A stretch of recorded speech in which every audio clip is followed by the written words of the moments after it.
Hey guys, Happy New Year. It is Sunday, January 1st, 2017. This is my first vid on camera of 2017. And this June, if things work out, will mark 9 years with this channel here on YouTube. And I thank you for the support.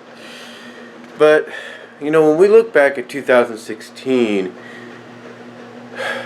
I tell you, depending on how you look at it, it wasn't the best year. If you look at it from a celebrity standpoint, if you're a fan of celebrities and Hollywood and all that, it wasn't the best year in that category, because if you grew up in the 80s, the 90s, the 70s, or whatever, we lost a lot of celebrities this year. Some well-known, some semi-known, some behind-the-scenes celebrities, you name it. It just was not a good year. It just was not a good year. And to say that 2016, people say the person of the year, I think people said was Donald Trump, maybe. He was the person of the year. When in fact people actually are saying no, the Grim Reaper was person of the year, because quite frankly, it's like you couldn't turn the channel. You couldn't turn the channel. You couldn't switch the channel, if you will. From ABC to NBC to CBS to CNN to Fox News, Entertainment Tonight, Access Hollywood, whatever. You couldn't turn the table. When you couldn't switch the channel, you couldn't go onto social media like Facebook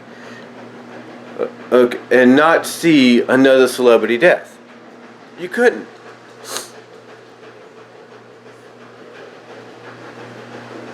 It's like a lot of people were curious as to what is going on.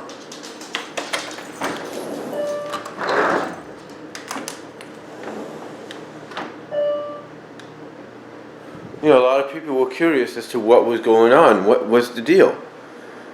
And I said this in my channel update, which you'll probably see before this, that if you're from a religious standpoint, this is basically from a religious Christianity standpoint, Catholic standpoint, whatever you want to call it. This is the first major punch. This is the big wake-up call. This is the first shot fired in letting people know that the end times is coming, that the tribulation, the rapture, all that is coming sooner than you think. And that this here, with these celebrity deaths and many others that have happened, non-celebrity, tragic, accidental, all this happening is the first big shot. It's the first big knock on the door to let people realize, whether you believe or not, that the end times is coming and the rapture and the tribulation are coming, and you just got to be ready for it. And I know some people would think, oh yeah, and I know some people will think, well, we'll say, well, we know about that. We know all this. What should it matter? What should it matter? Well, it matters a lot. And I know a lot of you are also thinking, this, excuse me. But I know a lot of you that also think this or know about it. You probably feel that, hey, if this does happen, all we're really going to be doing is singing all the time, or because we don't know exactly what this is all going to entail. We don't know exactly what the rapture or the tribulation or the end times is going to result in.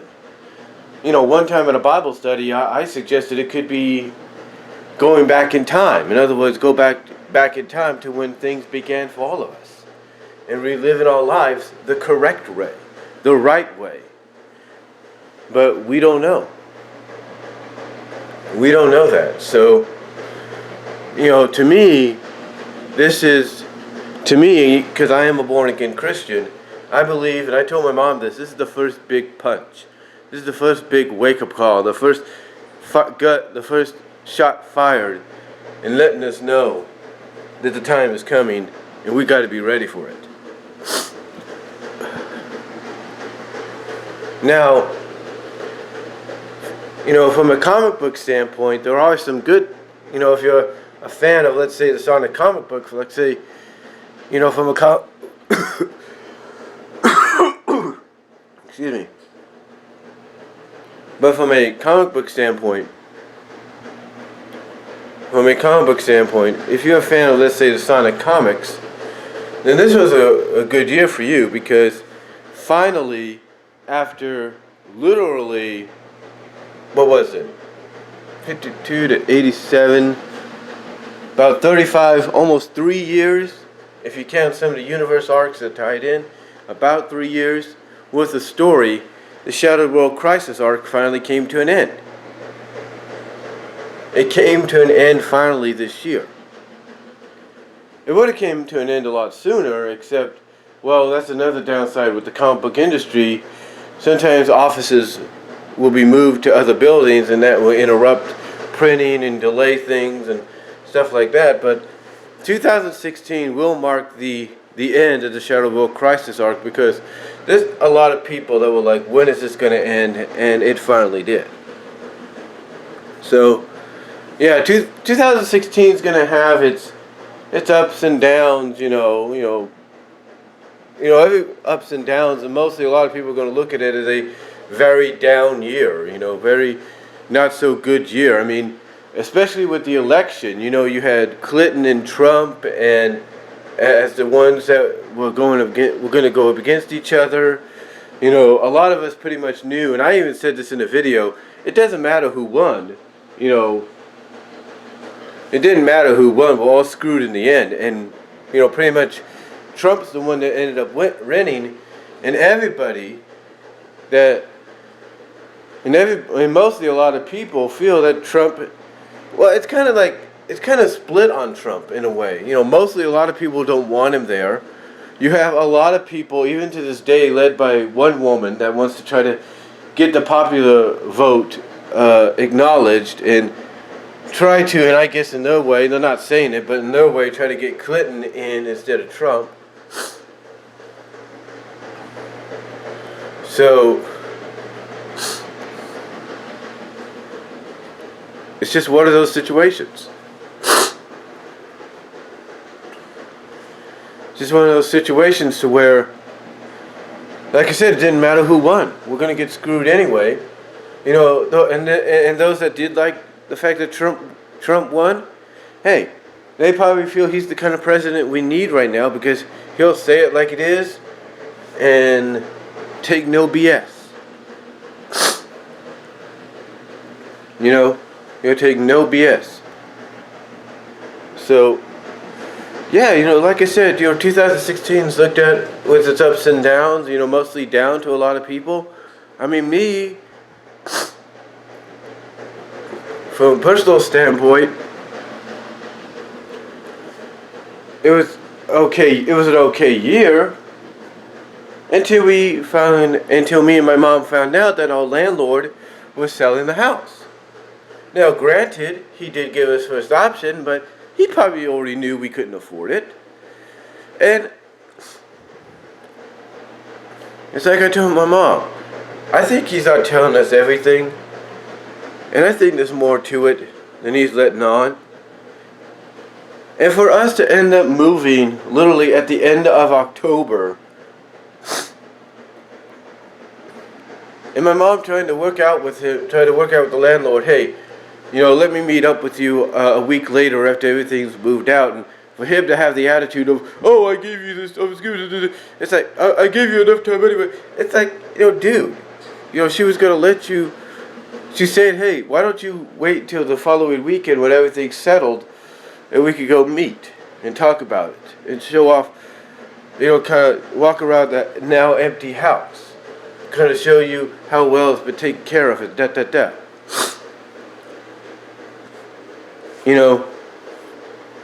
It's just, for me and my mom, it started out okay this year, but towards the end it's like, why? Why do we have to move? Why is this happening? Is he telling my mom everything? Is he telling her the truth? Or did he not raise the rent on her for nearly 10 years or 9 years? For about 9 years, did he not raise the rent on her just to gain her trust, so that he could say anything he wants and she'll believe it? I don't know. But I'll say this. It wasn't a good year for us towards the end with that. And then, to top it off, we find out from someone at church about a few weeks ago that because of some of the problems we had in that house, especially towards the end with the water, flooding the inside of the water main outside, that little cement thing that you lift up to kind of see the water pressure that says water on it. The fact that we now had our sink leaking again at that house, and then my mom's toilet wasn't working properly towards the end. And those are two things that you had fixed previously. You know what a guy that works in the industry at church told us, or has a foot in the industry? He said because of those things, and especially the water thing, with the water main outside, the house is basically inhabitable. In other words, you can't live in that kind of a house, as nice as it is, with those problems. So yeah, basically, we were living in a house that we wanted to stay in, but we couldn't. We couldn't afford to stay in, but we were still living in a house that apparently, I guess, was uninhabitable, and our landlord didn't want to really do nothing about it in some areas. And again, I think there's more to it, more to this whole, I gotta get you guys to leave, I gotta get you guys to move, I'm selling the house kind of deal than he's letting on. Or he let on, so we'll just have to wait and see. But yeah, it's just been one of those years, the 2016 was not a good year all around. I will say that. It was not a good year. It did have its ups, Cubs winning the World Series after 108 years, Cleveland getting a world championship after so long, So it did have some of its ups and downs, but, it just was not a good year overall. And I hope this year, starting today, is a lot better. So that's all I'm going to say, folks. But yeah, 2016 in review. Looking back on it, was not a good year. I mean, last night, Mariah Carey, who, agrees to be part of the New Year's Rockin' Eve, basically let's put it this way. She ends up having, according to Facebook, one to post on Facebook, a technical meltdown. In other words, they started the song and the performance without her being ready.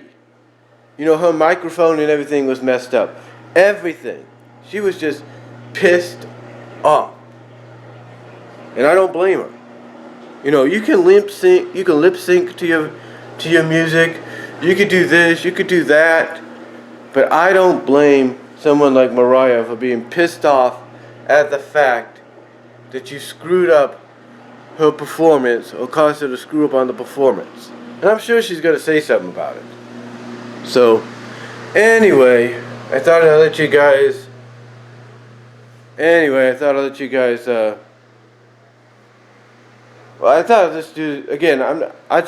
you guys know what I thought about 2016, looking back on it. I know you all have your differences, so hopefully 2017 turns out to be a better year. Let me know what you guys think. Happy New Year, and be safe, and I'll talk to y'all later.